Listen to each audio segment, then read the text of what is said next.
Hey everyone, it's Thierry from Sabotage here. We're the team that brought you The Messenger. We haven't given news in a while, and that's because we have been hard at work on a turn-based RPG. Let's take a look.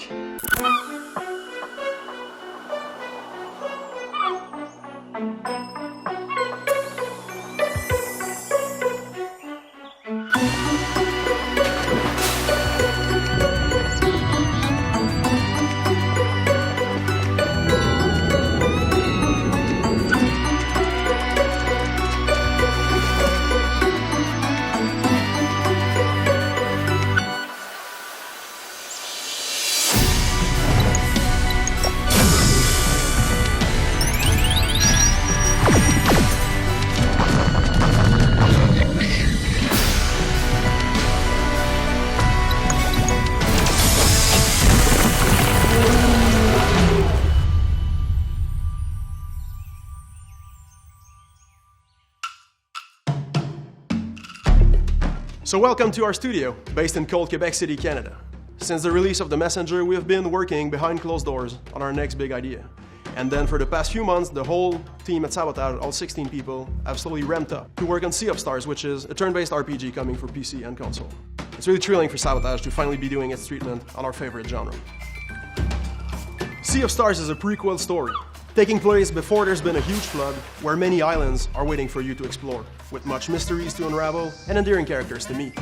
The world is stuck under the grip of the Fleshmancer, an evil alchemist who manipulates bone, blood, flesh, and soul alike. The only hope for this world are children of the solstice, special beings born on either the summer or winter solstice who get the power of the sun or moon. Honing their skills and then protecting the world as they combine their power to create eclipse magic, they are the only force that can fend off the Fleshmancer's creations.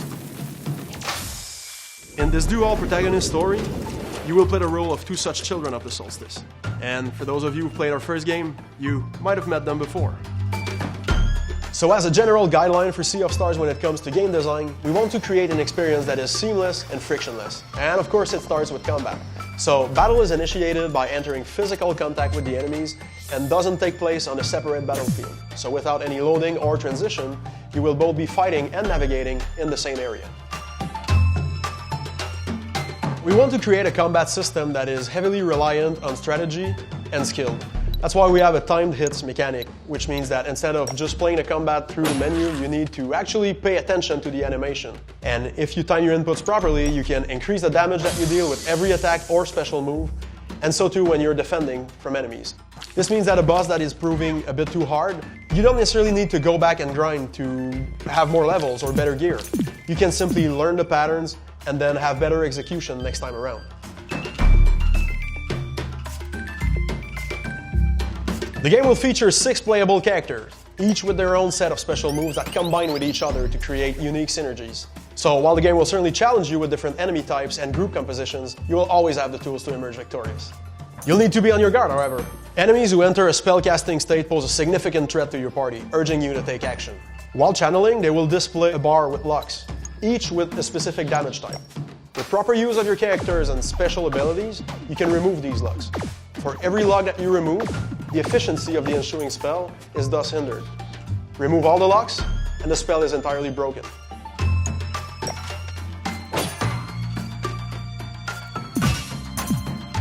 As a final ingredient, to make sure you have all the tools at your disposal in clutch situations, using regular attacks creates latent energy that you can then absorb in your characters to add a multiplier to the action of your choice.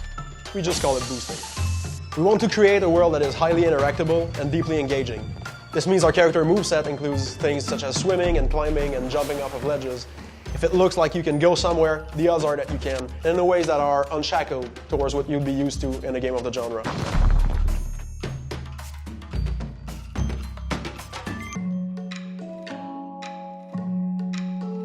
As you may have noticed in the trailer, we went pretty hard with the lighting system, which was mandatory to properly tell the story of the Moon Girl and the Sun Boy combining their powers. Our system is 100% rendered dynamically, which means that things like day and night cycles, weather effects, eclipses, or blood moons all happen in real time.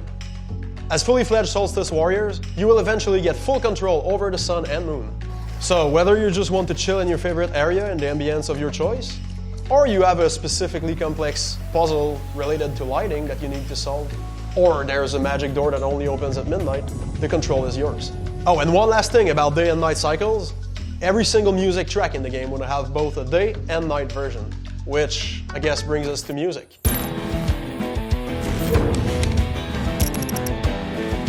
Yes, award-winning composer Eric W. Brown, also known as Rainbow Dragon Eyes, is back to rock your socks off yet again. This time around mixing his retro catchiness with modernized sound using instruments from all over the world. Eric even built his own recording studio at home. He's also playing with the Wise Audio engine this time around, meaning Sea of Stars is getting fully dynamically layered music and ambient effects. So whether you'll be exploring a snowy mountain at high noon, a damp cavern in the dead of night, or even a rainy jungle, everything will transition seamlessly, bringing us the RPG soundtrack we all deserve. So this is your first look at Sea of Stars. We hope you're as excited as we are.